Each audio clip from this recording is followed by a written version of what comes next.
It's great to have you guys on and talk a little Detroit Tigers, right? And also about you guys. And I know the new book that's out through Triumph Books right now, your Detroit Tigers, the great, the good, the top 400. I mean, that's a big undertaking. Tom, let's start with you first. Longtime reporter on the beat with the Detroit Tigers, and you've written several books about the Tigers as well. Tell us a little bit about this book and what makes this one special for you. Well, Mark, when I retired as a beat writer, I wasn't done as a writer. And, also when Miguel Cabrera retired after the 2023 season, I acknowledged that he was a great hitter, but I didn't know where he ranked on the all-time list of Tiger hitters. And I had some questions about other guys like, Willie Horton and Kirk Gibson, Lance Parrish. I didn't know where to put them in the great scale of a Tiger team that's existed as an American League team since 1901. So I devised an algorithm that gave me I thought a really good system of calculating where these guys should rank. It was really a great labor of love to come up with this. The Tigers have existed since 1901 as an American League team. I started covering in 1979, so I've got a good percentage of their years under my belt. But there are a lot of guys in their history I had never heard of. So that's really the genesis of the book. And Triumph was interested in it. Alex was interested in helping, so it all came together. Yeah, Alex, for you, you come at this from a different perspective. Obviously, you played for the Tigers, but your attachment to them really goes back to your dad, right? Assistant GM, then he became the GM. So you've been around this franchise for quite some time. Yeah, but it's the city of Detroit, the Detroit Tigers, like it's ingrained in our family's, existence now. And I think, my brother also worked for the team. My brother still lives in Michigan. My dad still follows the team, religiously, still, keeps up with a lot of people in that organization as well, as do I. And, you don't spend, 20 plus years.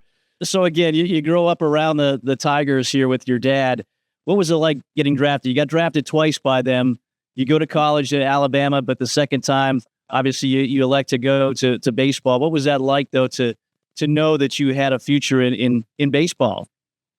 Well, I mean, it was coming out of high school, that's when I, really started to play, well enough to be, started to get scouted by different teams. And think about getting drafted out of high school. I knew for a fact that I was, not physically and mentally ready for that. I think, the Tigers at the time and a few other teams back then, you could draft a player.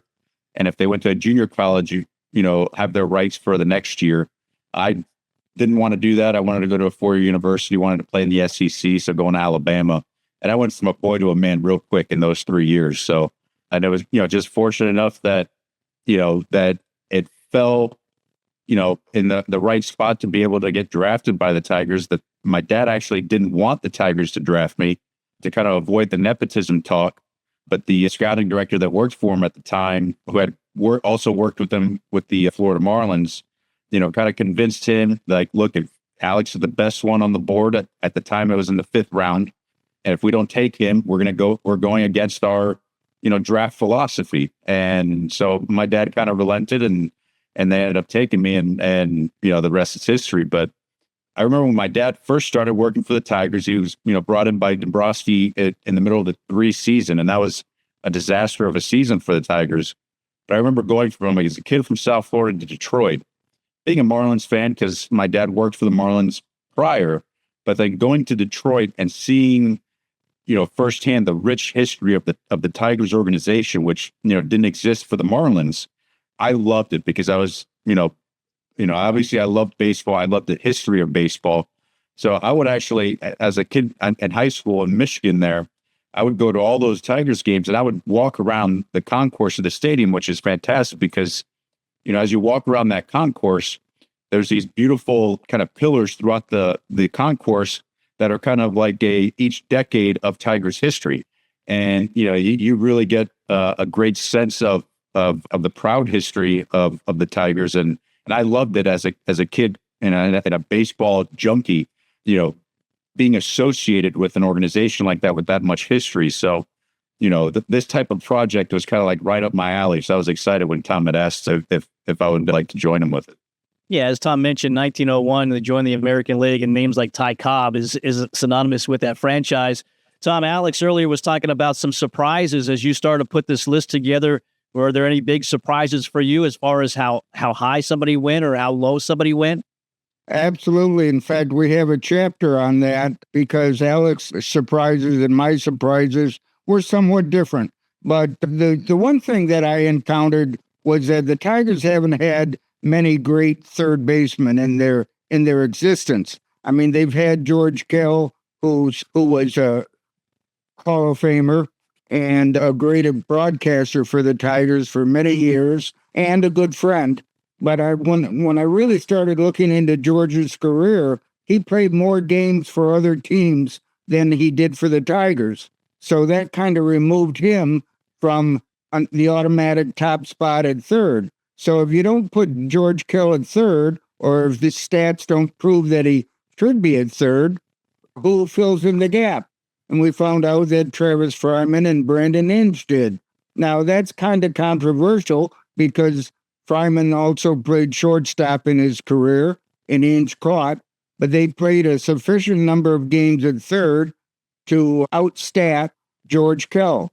And so it turned out that Travis Fryman became the leading third baseman in Tiger history.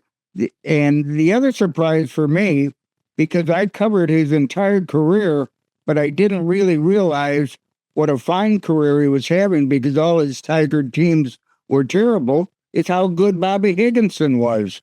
He ended up in the top 15 on the list, ahead of a lot of guys that people will argue should be ahead of him. So those were my surprises, Travis Fryman and Bobby Higginson. As a catcher, Alex, again, you caught during your time two pretty good ones in Justin Verlander, Max Scherzer as well. Let's talk about Verlander for a moment here because you're behind the plate, his no-hitter. What's it like as a catcher from that perspective as you see that no-hitter developing? It can get a little nerve-wracking towards the last 3 innings of the game, that's for sure. You start end up calling the game a little differently, trying to avoid some contact, to try to preserve that no-hitter. I think with Justin in particular during that game in Toronto, he had a really good slider working, and that was a pitch that he was kind of developing over the course of the beginning of that season. And for that game, it just clicked for him in that game. Like he had a good feel for it. We used it a lot for a lot of strikeouts throughout that game, and then really was able to take it from that game through the rest of the season and ended up winning an MVP that year. Just having a good feel for his pitches that year. And I mean, he obviously had tremendous stuff, but when you're going through a no-hitter, and as was the case with Justin that year, not just that game, but he had many, many games during that season where he had a no-hitter going into the 7th, 8th. I think also lost one in the 9th inning against the Pirates in Detroit that season.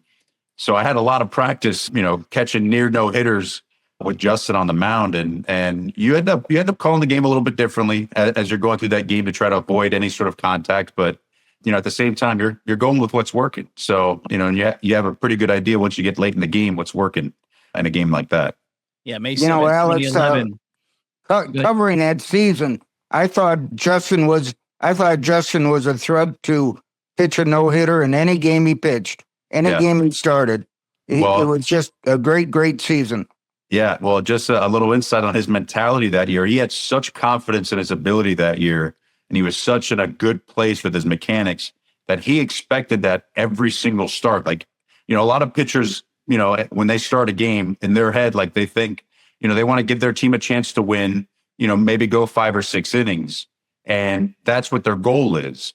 But for Justin that season, his goal was to pitch 9 innings and not give up any hits. That's what his mentality was each and every game. That's how good his stuff was. That's how consistent he was over the course of that season. And as you have a no-hitter like that, obviously people steer clear of the pitcher in the dugout, but you're the catcher. Do you still have to talk to him during the late innings of that game, still communicate what your game plan is? Usually, with him, it didn't have to. There's some pitchers that'll still, kind of engage with you a little bit. and that doesn't really bother him. Justin he had his routine in between innings. So as long as he got that routine in, you can still talk to him and, game plan with him. But, once you get later in the game, regardless of who's coming up, you already have an idea as far as what you want to do. And myself and Justin were such on the same page, not just over the course of that game, but for that season as well. I think I ended up catching 31 of his 32 starts that year, that there wasn't a lot of conversation that needed to be had in between innings between the two of us. It was just like, I knew what he wanted. He knew that I was going to, put down what he wanted, and we'd go from there. And it was just a matter of him executing. Tom, I would assume he's one of the top pitchers, if not the top pitcher. How did you handle the pitchers in this ranking? Yeah, it was a different set of criteria for pitchers. And the book includes 258 of the top hitters in Tiger history and 142 pitchers. Wow. And I knew Justin would be close to the top, and he is. He's not the number one pitcher in Tiger history, but he's certainly in an elevated place. And I think he realizes himself, I think Alex, he said something to you that, about, you told him where he ranked, and he said, well, that's fine with me. He ranks number 2 in Tiger history. So Mickey Lolich is number 1. But so earlier in this spring training, when I was in Lakeland for spring training, I gave him a signed copy of the book, because he had asked me, he wanted to get a copy of the book. And he's like, well, where am I ranked? I was like, well, you're number 2. He goes, let me guess. Lolich is number 1. I'm like, yeah. So when I signed the book to him, I signed it, sorry, you're not number 1, and he loved it. But, I think him being a student of the game as well, knew that, Lolich was going to be number 1. But in his defense, he did say, I'm still playing, so my numbers are still going to go up. And Tom, you just wrote a book with Mickey Lolich recently, back in 2018. I know he just passed away recently as well, but what made him so special in your mind? Well, first of all, the number of innings that he pitched, Mike, no pitcher today can equal, Mickey at one point averaged 330 innings for 4 years. Wow. And, pitchers today have a hard time getting to 200 innings. And it's just a different era of pitching. Mickey represented an era of pitching we'll never see again. And I think for Justin to be number 2 speaks to what he accomplished in his career, but he wasn't allowed to be the workhorse that Mickey was. Mickey just could pitch inning in after inning, game after game, and that was his talent. I think Justin probably had better stuff. He certainly was a strikeout pitcher, but Mickey had the innings pitched, and that was certainly one of the criteria. Yeah, certainly the game has changed just a bit here through the years. Alex, for you, another great pitcher that you caught for was Max Scherzer. Certainly, I would think a different mentality than a Justin Verlander, maybe a little crazy mentality as well. But for him, when did you know that he was going to be pretty good?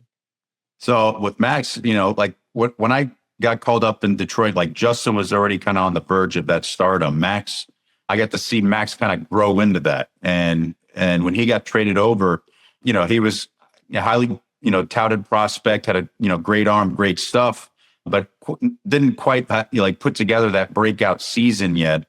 And, going into 2011, you could see it a little bit towards the end of 2010.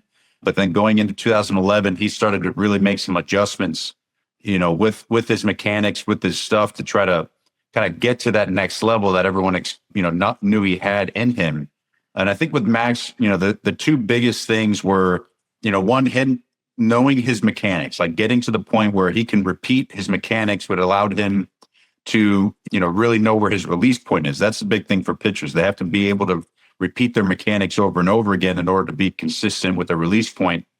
And, once he got to that point and knew what he needed to do to make those adjustments in game, it elevated him to the next level slightly. Then he made some adjustments to his repertoire a little bit, added a curveball, added a cutter, because a lot of times early on in his career, because he had a really good changeup, he did really well against lefties, but sometimes righties would hit him a little bit then he had, developed a better slider and breaking ball to kind of combat the right-handers a little bit. And, so once he started to make those adjustments and develop a little bit, know his mechanics, he took off from there. And you could see it building. And it was actually, it was a lot of fun kind of being his teammate during those, formidable years when he was kind of figuring it out. And then all of a sudden, like seeing it, really take off, winning a Cy Young, and then him gaining the confidence, that he did through all that to be able to maintain it for, as long as he has, and,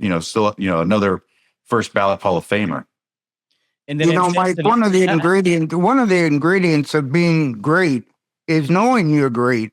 Yeah. And both Max and Justin knew they were good, if not great.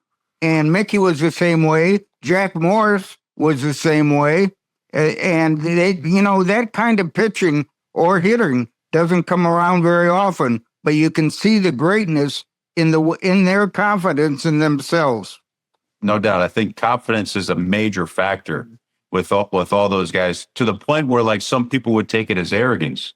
But I think it's such a belief in yourself and a belief that you're going to, beat the other guy, that it takes you to another level of consistency. And, that's something you always want in your number one pitcher. And that's a characteristic that I think all those types of guys have. Well, you can see it today in Tarek Skubal. He knows he's good. He knows he's the king of that hill. And, and I like that in players. I really do. Let's talk about catchers here for a moment. When you talk catchers, Alex, did you have to leave the room to not be biased here, to try to throw yourself in there as well? Well, Tom did ask me, he's like, if I wanted to make any comments on myself, I'm like, I'm not doing that. But yeah, I mean, I think as far as the list of catchers that's in this book, I don't think it was much of a surprise. They're kind of, where the guys rank. Obviously, Freehand was, the best Tigers catcher of all time. But then, one of my, favorite, the big wheel, Lance Parrish, he was always, great to me during my time there when he would be around. I wore number 13, so, it's a fantastic list of very talented players, guys that I certainly looked up to and enjoyed watching highlights of them play, and enjoyed, my time getting to know Pudge a little bit, getting to know Lance a little bit during my time there in Detroit. Yeah, we had Lance on previously to talk about The Enchanted Season, another book that Tom wrote about 1984. In your mind, what was it about Lance that made him such a great player and so important on that World Series championship team, Tom? Oh, he was just such a steady influence on the team. And, he wasn't a great hitter, but he certainly could contribute when needed. In 84 in the World Series, we just completed a speaking tour to close out that book, Mike. And people forget that it was Lance who hit a home run off of Goose Gossage before Kirk Gibson did in Game 5 of the World Series. And it was just a quiet home run that gave the Tigers a 2-run lead. And Lance, because he's less flamboyant than Kirk, ran around the bases and didn't make a big deal of it. But it was a huge, huge home run.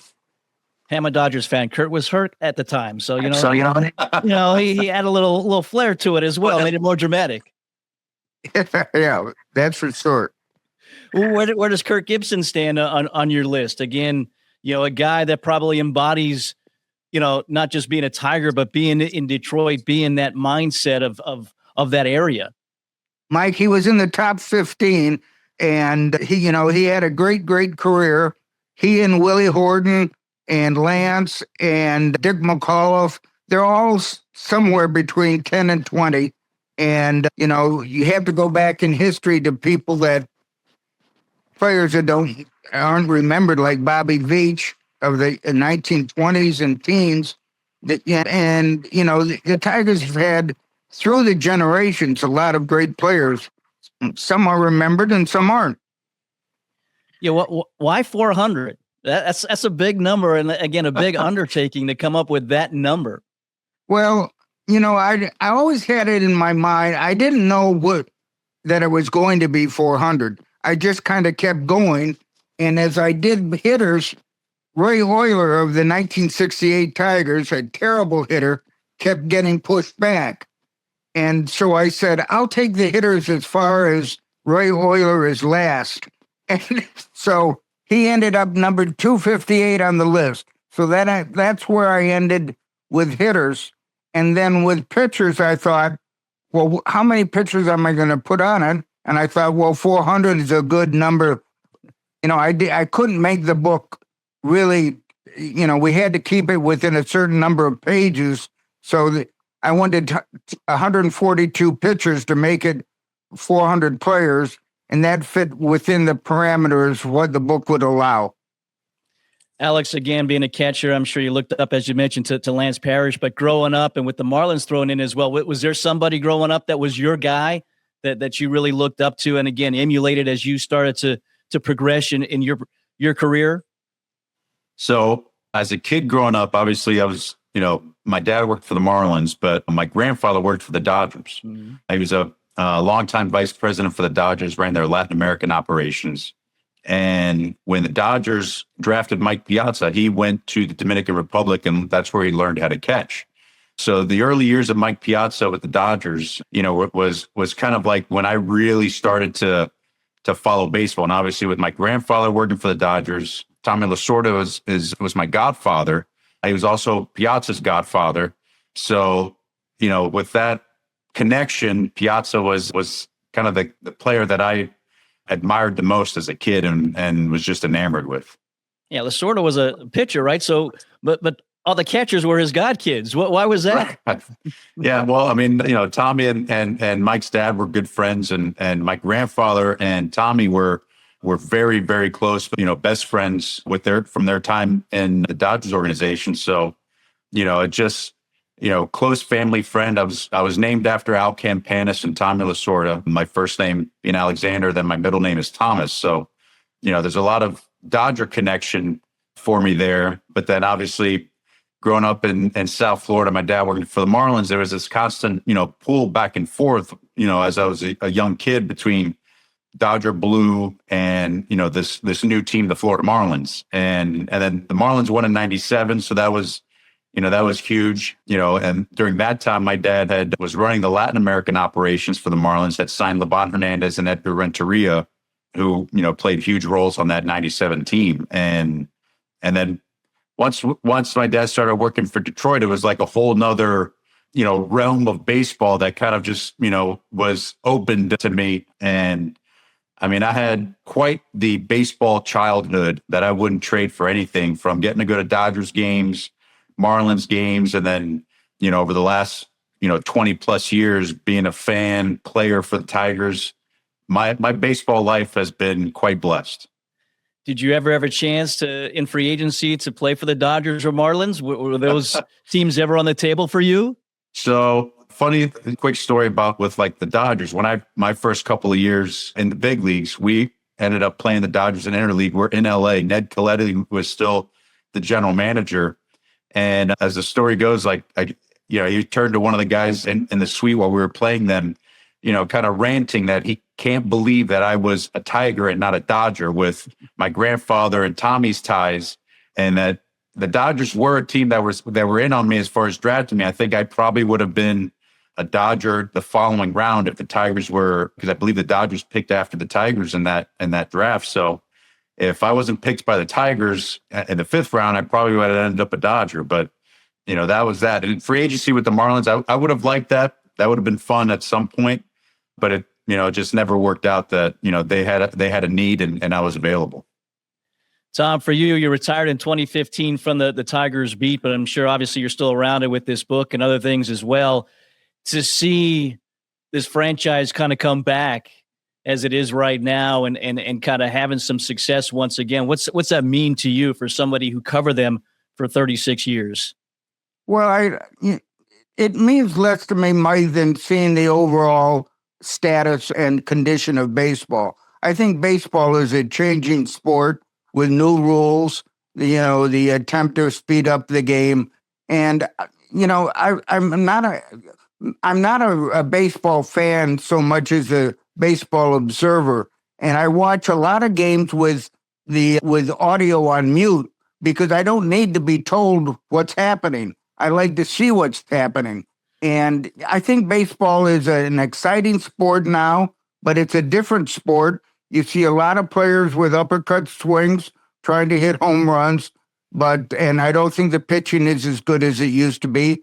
But as far as the Tigers are concerned, for them to fit in as kind of a mid-range team against big spenders is a very interesting process because they've had they had a terrible time this May. They're bouncing back a little bit, but I think they're trying to succeed in an old-fashioned way.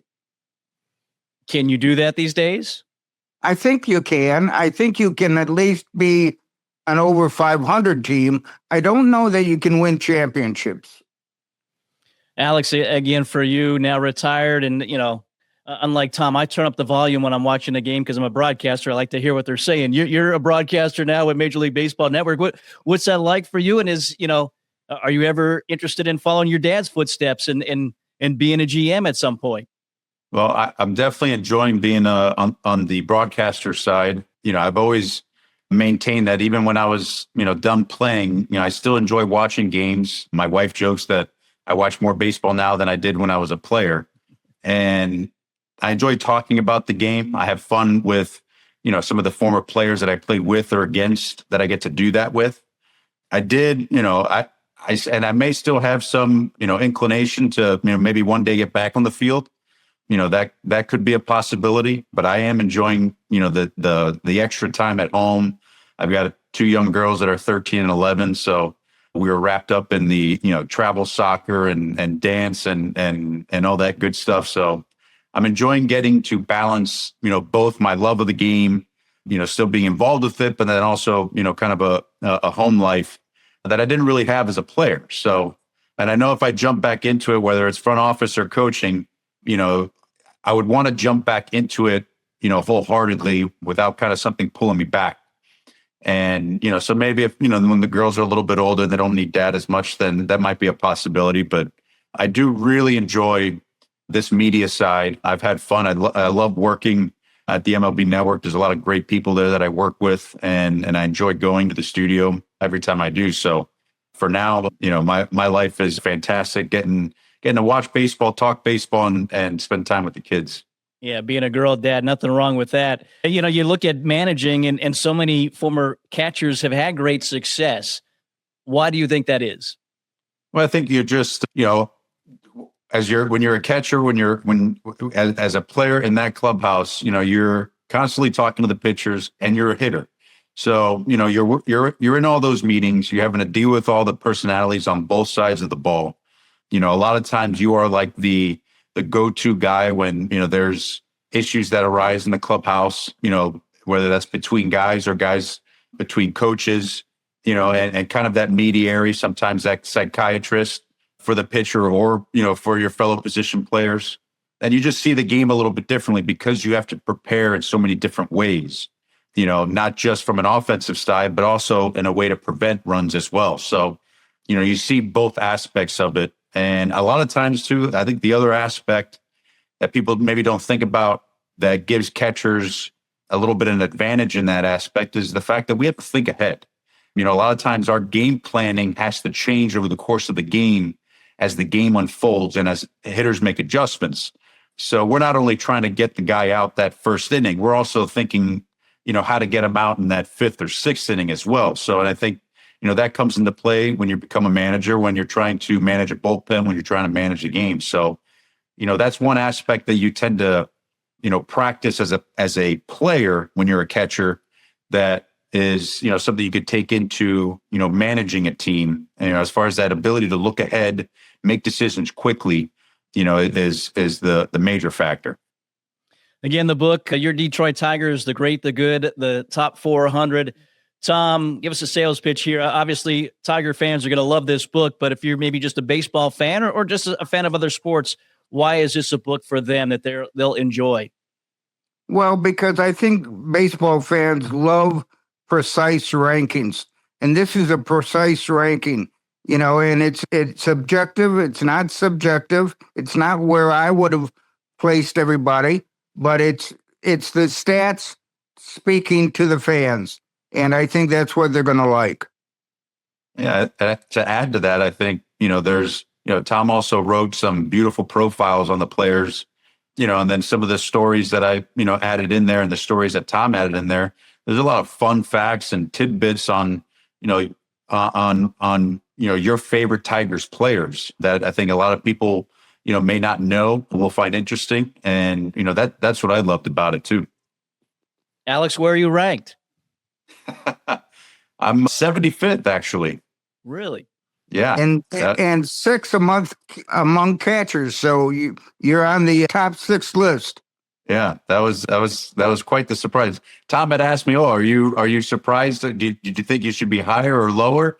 I was like, "No, that's probably right around where I should be based on my Tigers career." So it was truly a great honor, considering the fact that this team's been around since 1901 and had that many great ball players over this century. So it was quite the honor. Well, congratulations to you, 75. Yeah, like you said. A franchise that's been around since 1901. That's pretty darn good to say you're 75. You're not number 2 like Verlander, but you're 75. So congratulations on that. Again, the book is out now. Your Detroit Tigers, the great, the good, the top 400 from Triumph Books. Get your copy. You see it there from Alex. Beautiful cover great too. Read. A lot of good stuff in there for sure with all these incredible names. Again, 400 is a lot, but when you have a franchise that's been around as long as the Tigers, 400 is probably a good number to have. Yeah. Thank you, guys. Well, thank you very much. Great stuff from those two guys. We appreciate Alex and Tom for joining us here today. Go get that book, Your Detroit Tigers, the great, the good, the top 400 from Triumph Books. Our special thanks to Josh Williams with Triumph for setting up that sit down for us here today. As always, we thank you for watching and for listening and invite you to like, to subscribe, to share what we're doing here. Great guests all summer long here, all throughout the year as well. It's in the front row for you. And for our creator, producer, director, J.R. Quitman, I'm Mike Vaccaro. Thanks for watching. We'll see you next time. Another episode of In the Front Row. Have a great day, everybody.